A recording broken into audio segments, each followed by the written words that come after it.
We often think financial freedom will finally buy us time. But what if it's the other way around? Today, I'm joined by Michael Garden, CEO of Rejoin Coaching and author of Just Leave Me Alone So I Can Work. Mike's work is all about helping high achievers break out of their corporate default mode, reclaim their hours, and design a life they actually want to live. We cover why time sovereignty comes before financial freedom, how to break free from the mask of busyness, and the surprising ways becoming less available can make you more valuable. I'm your host, Katherine Jelinek, and this is the Expanders Podcast, presented by The Skinny Platform, the place for entrepreneurs with something to share and who want to be heard.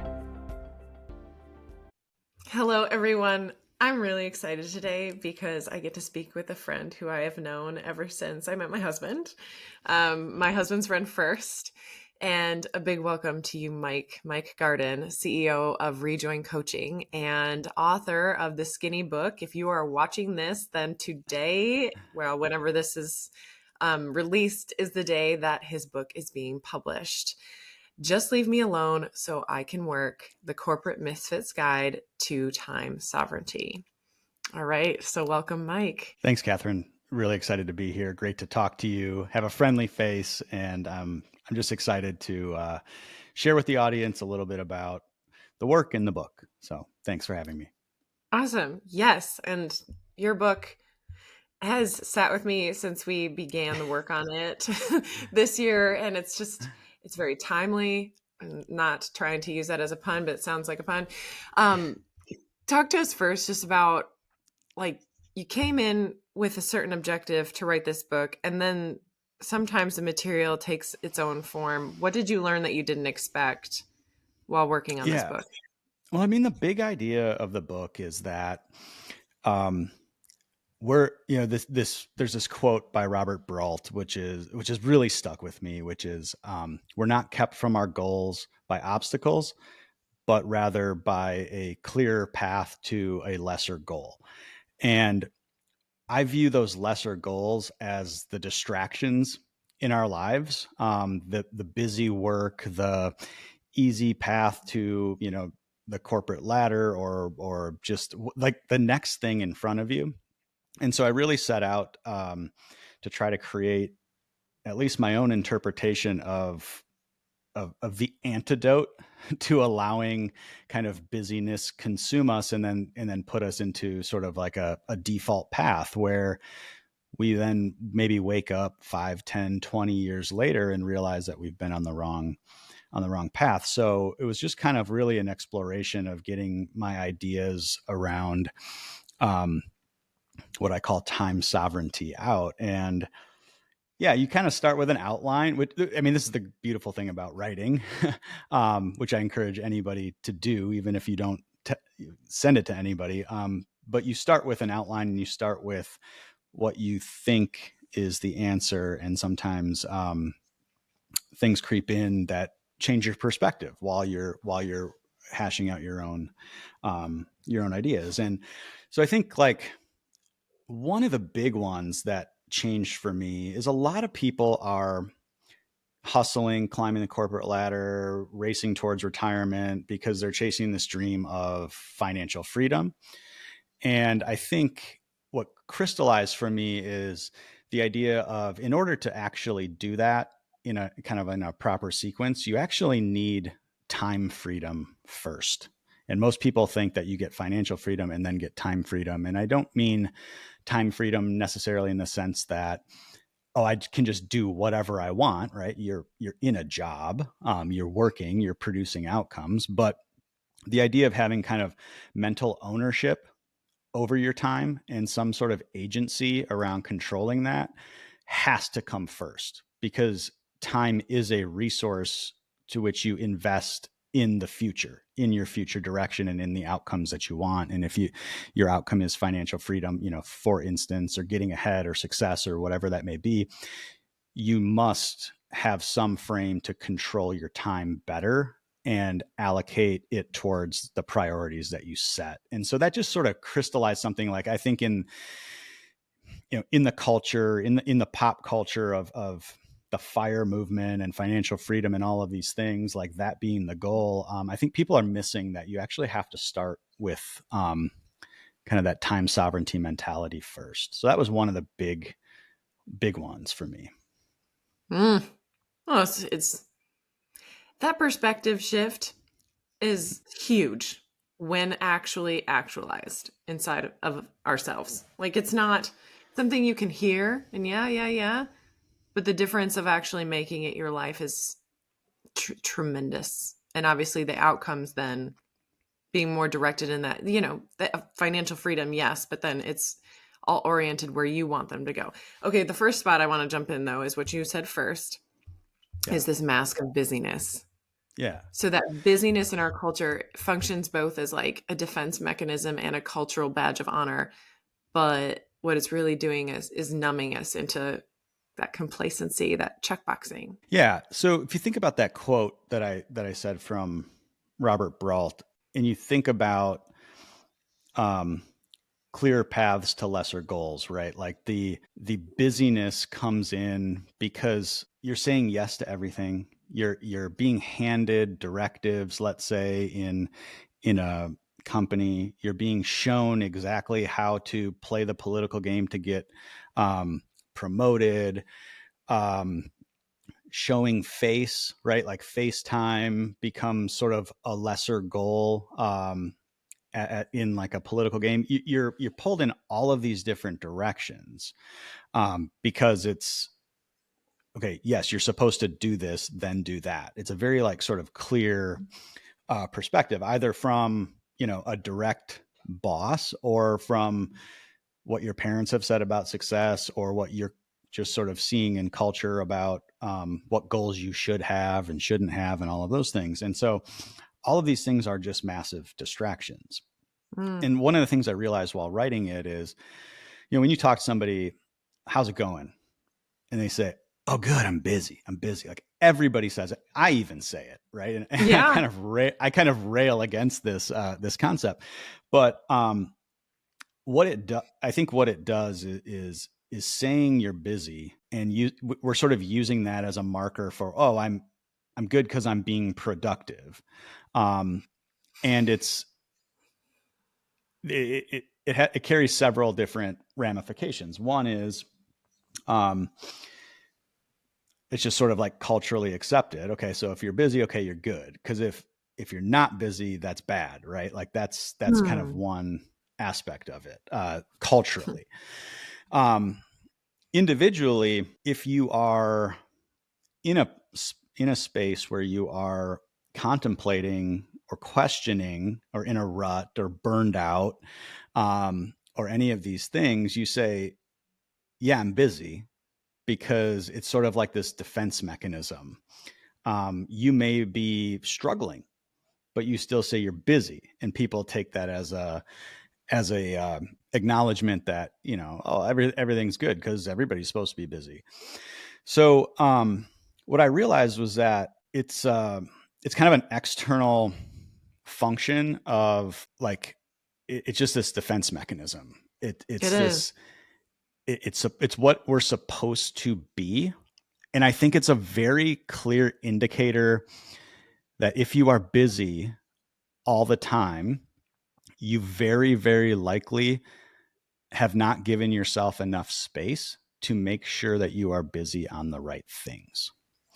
Because as we become busy, as people add things to our plate, if we don't take ownership over the direction we as an individual want to go, our path gets decided for us. People add things to the plate, give us things to do, and all of a sudden, no, we're busy.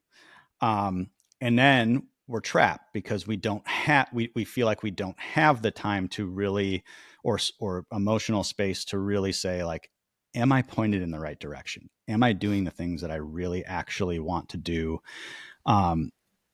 in life? And I think I'm definitely more interested in, are you going in the right trajectory, than some people may care about. Some people are going to pick up this book and say, hell yeah, everybody wants to be left alone at work. And they're perfectly fine working the 9 to 5. They just want a little bit more space and autonomy, and that's great. There's a lot of stuff in the book for you as well. But like Mhm. at that deeper level, I think being busy, like if we hear ourselves saying I'm busy, that should, like, light bulbs should start to go off in our brain and have us start to question, okay, like, why is that a good thing? Am I busy on the right things, and start to peel back the onion a little more. So the book's a little bit of a call to arms as well than just a Yeah. tactical guide. Well, what I'm hearing too is like it's hearing yourself say, I'm busy, like check in because that could be the indicator that you are a cog in the machine and that you Yeah. are being used to like propel a vision forward that isn't necessarily totally authentic or aligned with your core, your Yeah. own self. And like what you're suggesting is taking intentional time, space enough to step back and align yourself to your own intentions so that you know why you're either choosing to be a part of that machine for some period of time or or planning Yeah. your exit. But it's Yeah. that like self direction rather than being propelled by something else. Yeah. And some of the pushback I get when I talk about these topics is, um, well, that not everybody has this drive for like complete independence and working for themselves and all of that. Yeah, And fine. I Yeah. completely get that. Um, and there is no problem there. I have no problem with people working for companies and doing things and being part of a vision that maybe isn't exactly their own. Like, there's a lot of great growth in that. You can do very, very well, and you can be completely fine and feel fulfilled. However, through my work, working with people who have, like, senior corporate executives who have climbed the ladder and checked all the success boxes, they're looked up to and all of this, and they have a really deep sense of unfulfillment, a very big sense that they have used 10, 15, 20 years of 30 years of their career doing the wrong things. And even though they've made a whole bunch of money and are really recognized as great leaders and managers, they're deeply unfulfilled. And it's essentially because they've operated on this default model. They've operated on, okay, you do this, then you do that, and that is how you get XYZ outcome. And at the end of the day, they realize, like, oh shit, I'm close to retirement. Most of my career is in the back burner. I'm looking at like sunsetting. Like, I'm kind of done almost. What have I actually accomplished? Have I actually become the person that I wanted to become? Um, and it essentially boils down to this idea that they haven't taken ownership over their time and direction, and haven't stepped back to really look at what is important to them, what is success to them, not what everybody else says success is, and what do they feel like they can use their, very unique combination of skills and talents, to deliver value and outcomes in other ways. That just, like, life has just sort of gone by and they've just played the one game that they've known, and that's just become their operating system.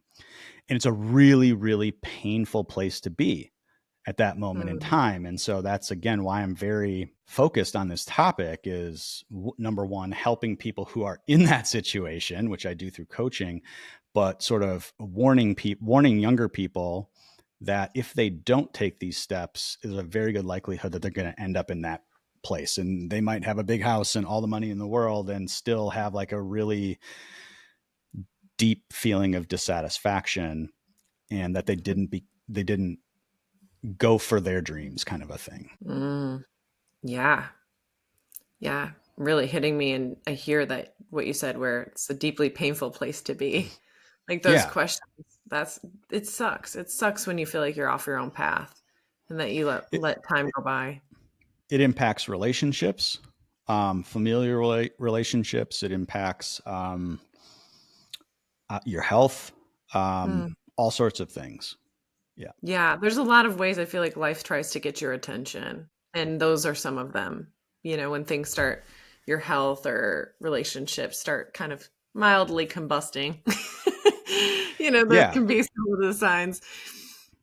Yeah. And so the big step that you're encouraging people who have this moment of recognition and like, shit, I've been on autopilot, where am I even going? Not where I want to go. Like the first big step, love the language of time sovereignty. And it's what you said already, where the time freedom actually precedes the financial freedom or the freedom to go out and be doing the thing you really want to be doing. Yeah. And so, like, there's a lot of counterintuitive things in this book, and that may be uncomfortable for people. But I mean, I say this as like, if we just start with the title of the book, Just Leave Me Alone So I Can Work, right? Like, if you're picking up this book and you just want to be left alone, that means like you're having distractions at work and you're somewhat frustrated by them, the demands and everything that's coming on your plate. So where do you go? Like, what do you think about? Well, a lot of people turn to time management advice, right? Like, I've got all this stuff to do. I'm so busy. I'm answering emails at home, and I'm taking phone calls during dinner and all of those types of things. I must not be that productive, or I need to be better at productivity and time management. And it's a very anti time management book. Um, Time management gives you tactics to do more things. I call it like playing Tetris, basically. Like, as the things fall down faster and faster, you're able to put them together and all of that. It doesn't do anything in terms of like root cause. And so the difference between time management, which I just sort of explained what it is, like being able to do more things more quickly, and time sovereignty, which is the idea of owning, like taking ownership over your resource and realizing your resource of time, and realizing like you are the only one who can actually prioritize your time, and prioritize your goals and your vision. And if we don't have some semblance of control over our time, even in a work capacity, we can't build a pathway to fulfillment, or to our dream, or to our career advancement, right? Like, so it's very much become like everything has to start with the mentality of ownership over time. And that's where I really started to say, like, everybody on the internet, on YouTube, on TikTok, everywhere is chasing this idea of financial freedom. And I think it's backwards.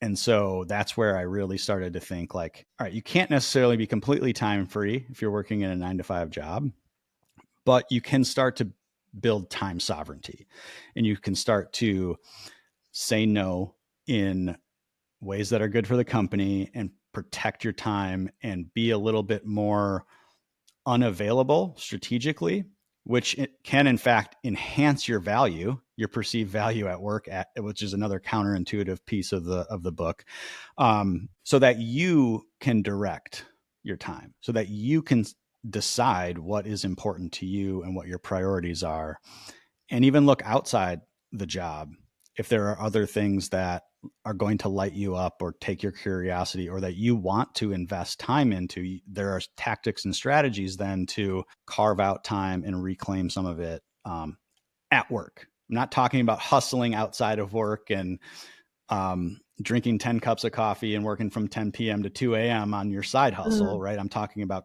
taking time back from your actual 9 to 5 job. And maybe give us a little peek, because I know I loved getting to work on this book with you. And you've got like several different ways and strategies for readers and people to like employ to do this. Can you give us a peek into like two of them, for Yeah. how to begin to regain some of that time sovereignty strategically? Yeah. So I kind of, the different tactics I kind of called the Houdini formula, because I always, and they're drawn from my personal experience in a corporate environment. And I always thought of myself as like Houdini, like, how could I disappear? um, I think a couple of them are a couple of big ones that maybe people haven't necessarily exactly heard of. The one I used a lot was make no a win-win. So I love that one. Love it. people are very deathly scared of saying no to things, right? Like, as a culture, we are supposed to always be on. A lot of people I work with are like, my bosses love me because I'm the guy that gets shit done. I always say yes. And I get the work done. I do the thing, and that's great. But in order to protect our time, like, we have to say no. And so people are like, I can't say no to my boss. I can't say no to anybody, because that is a signal that I am unwilling to do something. And so what we teach in the book, and what I used, is to make no a win-win. Like, you can say no, but you can do it in a business case sort of way that shows you're being very focused on the company's resources, and you can position the no as, an ask, but demonstrate how it's good for the company. So, there were many times in the examples that I sort of give are like, okay, you're being invited to a meeting. Maybe it's a recurring meeting, and it's got like 14 people in it. And it's like, how are you personally going to have like a ton of value to give in a 14-person meeting? Like, if you're not the main person. And so you can go to your boss and say like, hey, look, my near-term priority is to make headway on this project that's assigned to me. I don't feel like I'm going to have the greatest value in this meeting. I think that hour-long time commitment and monetary commitment from the company is much greater if I spend that hour working on my project and I can review the notes, right? Like, you can position no in a very thoughtful way, and you can do this for one-on-one meetings and stand-ups and a lot of other types of distractions. But the idea is to make it a business case and show that you're doing it from a place that that respects the resources of the company. So that's kind of the number one, where at least people start to say like, okay, maybe I can dip my toe into saying no a little bit if I do it this way. And there's a number of scripts that we have available on my website to help people say no better. And then I talk about the scarcity principle. I kind of mentioned this before, but the scarcity principle is kind of this counterintuitive principle that strategic unavailability can actually enhance your perceived value. And we actually have examples of people who I've worked with that don't want to get promoted necessarily because they're building their side businesses and they're looking to get out of the 9 to 5, but actually get promoted when they start to become a little bit more unavailable. And so obviously you can use that in pair with making no a win-win, but the scarcity principle kind of incorporates some basic things like time blocking, getting out of the office, and just generally being not at your desk and not interruptible.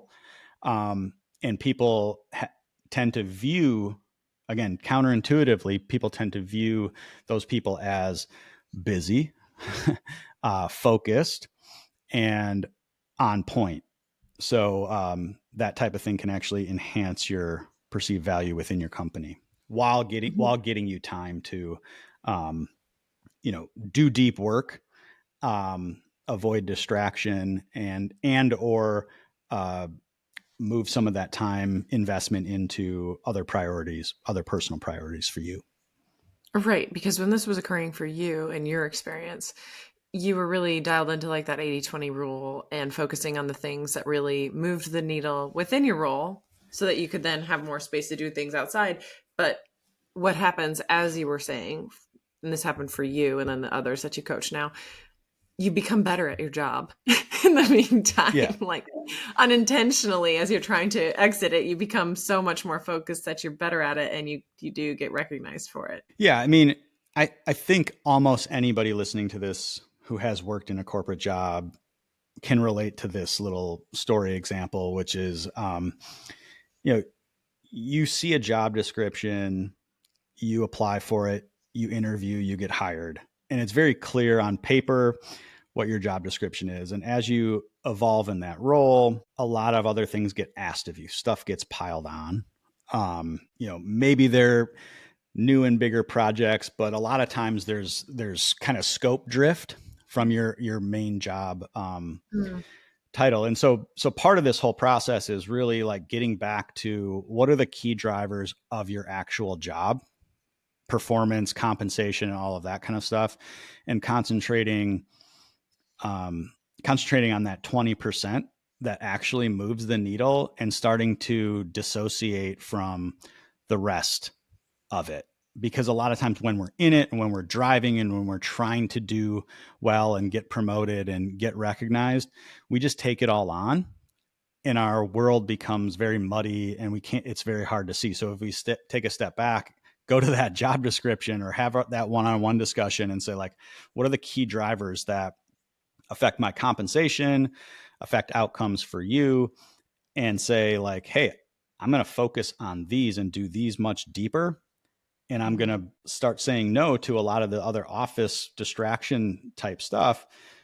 That's exactly what happens. You do better work. You have more time. You have more agency. You feel better because you've actually taken control of the situation a little bit. And now you have a little bit more free time to direct somewhere else if you so choose. Maybe that's doubling down on skills to get better at your particular area of expertise to command, a better job, higher salary or whatever. Or maybe it's for me, it was, how the hell do I get out of here? It was very focused on building a business. Mm-hmm. And so then, say someone's beginning to build their way out, they're seeing, the fallacy around like busyness and doing things the way they had been doing them. There's something when we were talking about this podcast conversation that you said about how uncomfortable it can be once you do have your eyes opened, because you're seeing it all everywhere, where everybody else is just kind of numbed and unconsciously plugging along. Can you speak to that? Yeah. So one of the things that happens if you make this transition to time sovereignty is you become really self-aware, and you become self-aware, not only self-aware, but aware of how everyone else around you is operating. And I use the kind of analogy of the Matrix, the movie and the book, where you start to recognize the norms of how people work. I'm using the air quotes, right? The default norms of meeting frequency, meeting duration, communication, what's acceptable, what's not, the utility player, the yes man, all of those things, right? That are sort of markers of what you're supposed to do in corporate. You see everybody operating this way, and a light bulb sort of goes off. It's like, why are we doing things this way? And when you start to question that, and you start to say, like, this doesn't make sense, how we are maybe doing something or allowing these distractions or using 1,500 project management tools that all have their different communication, and you start questioning, it can be very uncomfortable because you feel like the odd person out, right? It, like, we as human beings, like, we don't want to feel like the misfit, right? I call myself a misfit, and we don't want to feel like the misfit. So it's going to be a very confusing time where it's like, but everybody else is doing it. What's wrong with me for recognizing this and feeling like that the way we're operating is out of alignment?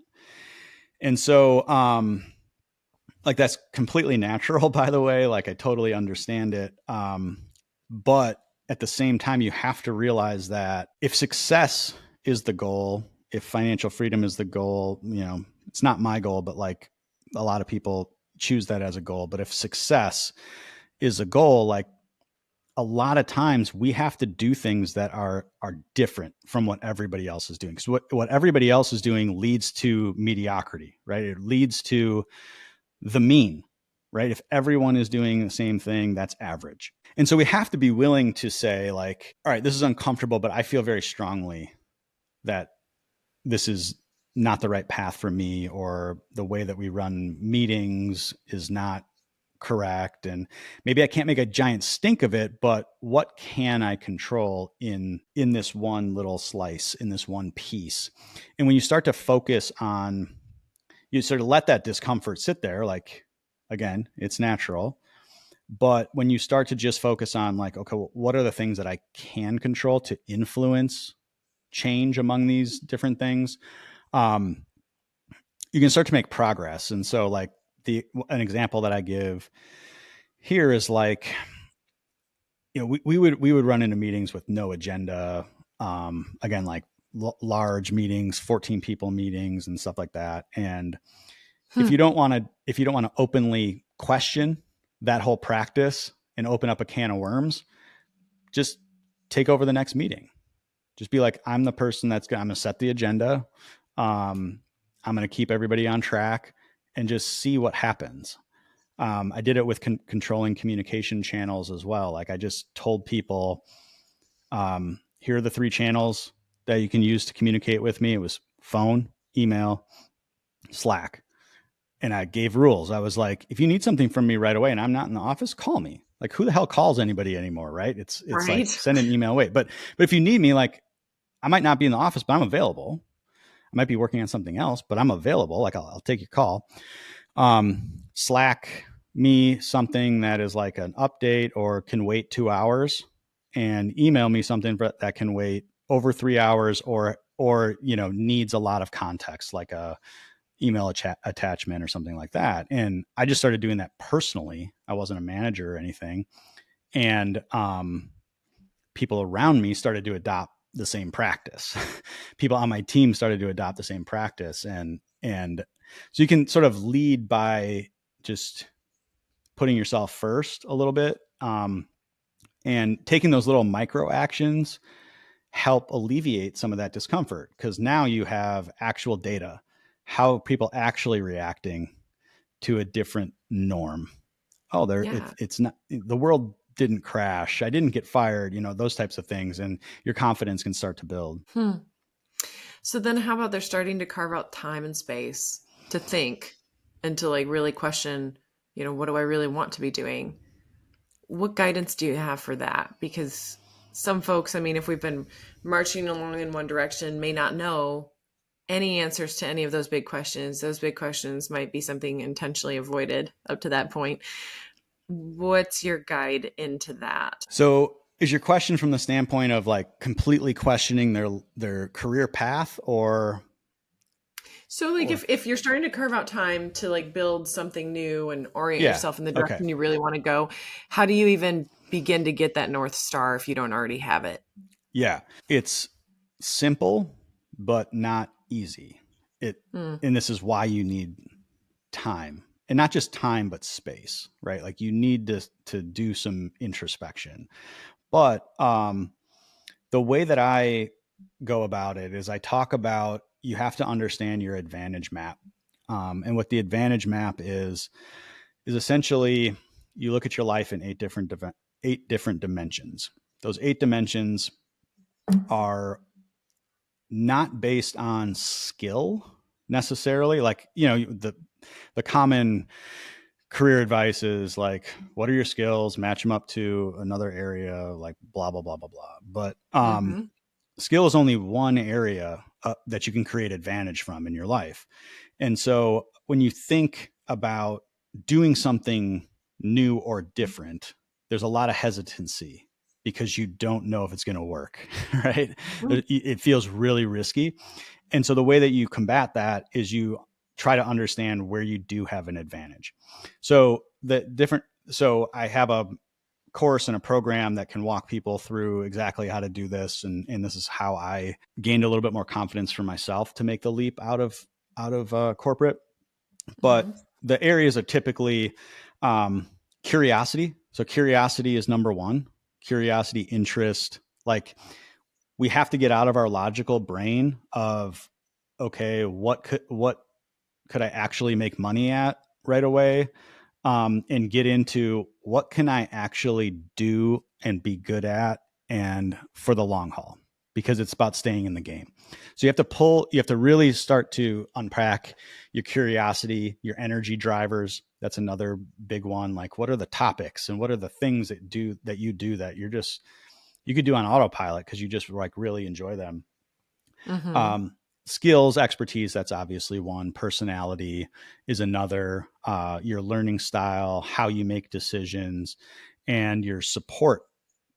And what I mean by support is all of the resources and assets that are available to you that you can leverage on a new path. So sometimes that's people, sometimes that's money. Do I have a bunch of money in the bank? Well, that can make things a lot easier, obviously. But what about processes, systems that you have access to already, research that you have access to already in your job that could potentially help you stand up a business or stand up some type of program or whatever on a new path? And Hmm. so when you look at yourself, look at it's really not even yourself, it's like just your life, and understand all these areas that you actually do have an advantage in and start to put them together. And we create a mini slice of that called the advantage stack. That starts to really point you in a very, very high odds direction when you can put that stuff together. And that's basically your foundation. Because what happens typically is people have, oh, I got all this time and energy. I'm going to go scroll Facebook and Instagram and look at all these people who are making money in 8,000 different Oh, ways. And it looks yeah. so easy. I call it the shiny object syndrome because it Yeah. looks so easy and so lucrative and so great. But if your advantage stack isn't connected to those things, it's like Not yours. 95% probability that you're going to quit. Good point. Um, and so you have to have a foundation. You have to have radical clarity on where you are at today. What is the best version of yourself today? And that I comes love that. through the advantage mapping process, at least how I teach it. Okay, And so then you where have can I to. find this advantage map? So it's a. I teach it as a base in my coaching program, but also I have a mini course on it online at my website michaelgarden.com. Great. You can find it there. Cool. Yeah. So that's where you start from. And then you have to do a lot of work to understand your future vision, what you Hmm. actually freaking want and what you don't want. And that's the bigger hurdle for a lot of people because it's so abstract. Um, and when you've awoken from the matrix a little bit and you realize Yeah. that all of the goals that most people are following don't necessarily align with you, there isn't a clear path. That can be really tough. And so what I advise people to do, like if they're thinking about their future, is to start with what you don't want. Um, it's called So inversion. refreshing. I can list that anytime. Yeah. Yeah. But like it's hard to think about something that is super abstract. And it's very easy for us to think about like the negatives. And so this is a tactic called inversion where you solve Hmm. the problem by essentially flipping it on its head. And that's what I did. So like when I was like, I don't want to travel for work, like at a gunpoint, right? I don't want to raise money from venture capitalists. I'd been down that road in the past. I didn't want to do that again. So that meant I needed to bootstrap my company. I didn't want to have 100 clients like all the time. I wanted a business that was very sort of scalable. Um, I went through kind of a systematic way of looking at that. And that just really helped me to then take a look at options that were out there for me to create uh, that vision and sort of avoid all of those things. So we could sit here and talk for 3 hours about future visioning, Yeah. Yeah. but the easiest place to start for people if they're questioning their current path is to start with inversion and start with what you don't want, which you absolutely know success is not. Um, and start to ideate from there and just, get in a notebook and write. And it's going to take days and weeks sometimes, but revisit it. Um, and that's how you eventually get there. Okay, but what you said with both the advantage mapping, which I think is really key and useful because you're taking into consideration things that really matter but aren't usually considered, like curiosity, like the rabbit holes that you could play in all damn day. Like that's like Yeah. useful. That's key. That's probably some of the places you want to be thinking and highlighting. So between your advantage mapping and talking about what you don't want, I feel like those two things are really great resources to orient someone towards what that new space could be used for.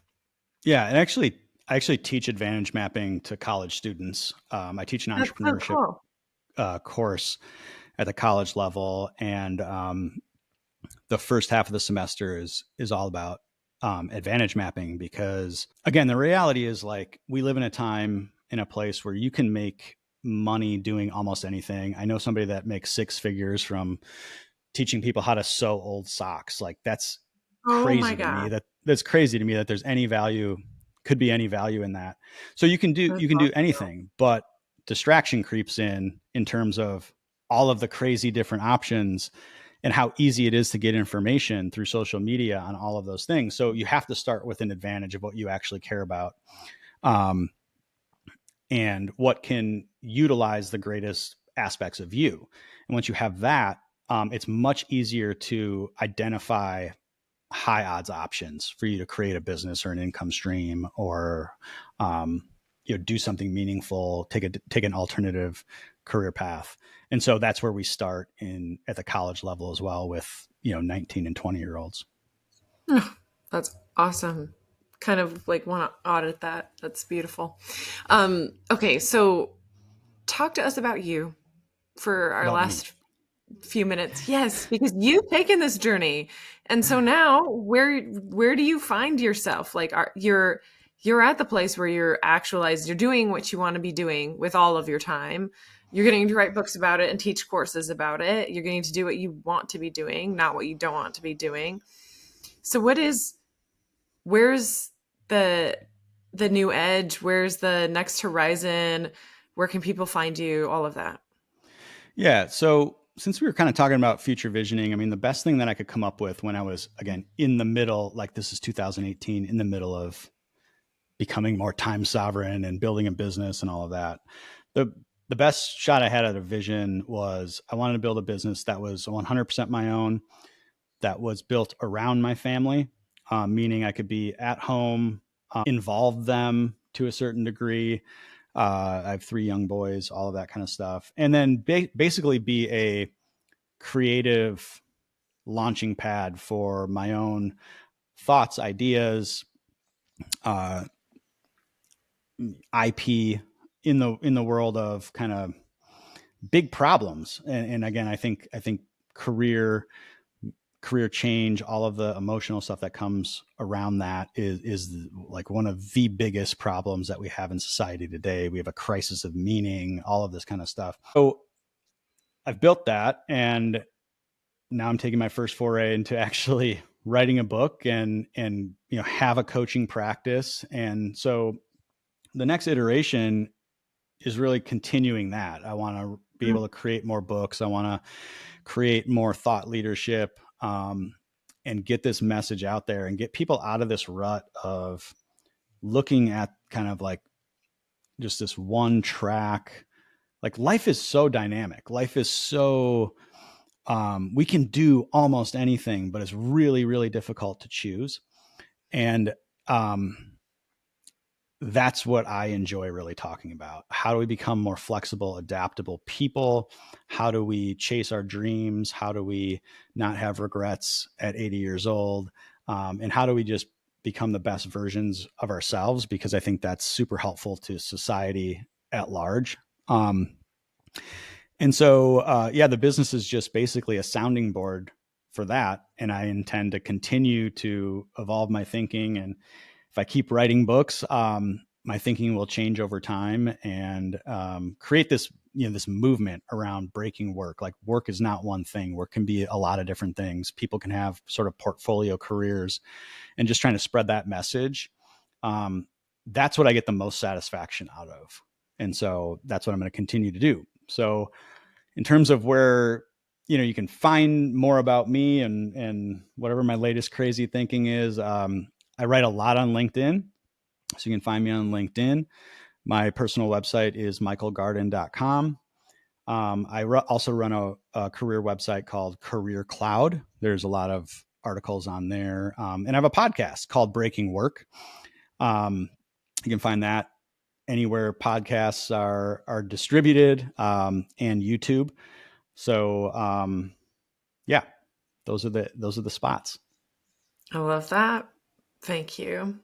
So close us out with this is kind of where we began, but if there's any other reflections to share, like one truth you're standing in now that you didn't know either about yourself or about your content before writing this book, if there's anything else you haven't already said. I would say the most impactful truth that I started with, but I'm even now way more convinced of, is that you can't change anything. You can't attain your dreams.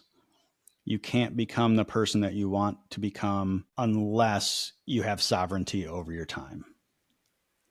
And so I hope that the tactics laid out in the book, and at least the perspective, can wake more people up to understand on a micro level, on an hour by hour basis, like the value of their time is different.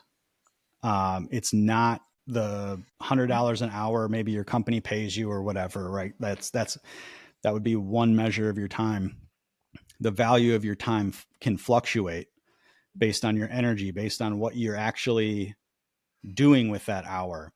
And so understanding that, controlling it, carving out space to protect those most precious, productive hours, and then channel them into your priorities, your dreams.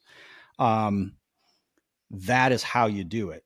You cannot attain your dreams by just playing the default game, just taking orders and just doing everything the same day after day and hoping that, you catch a lucky break.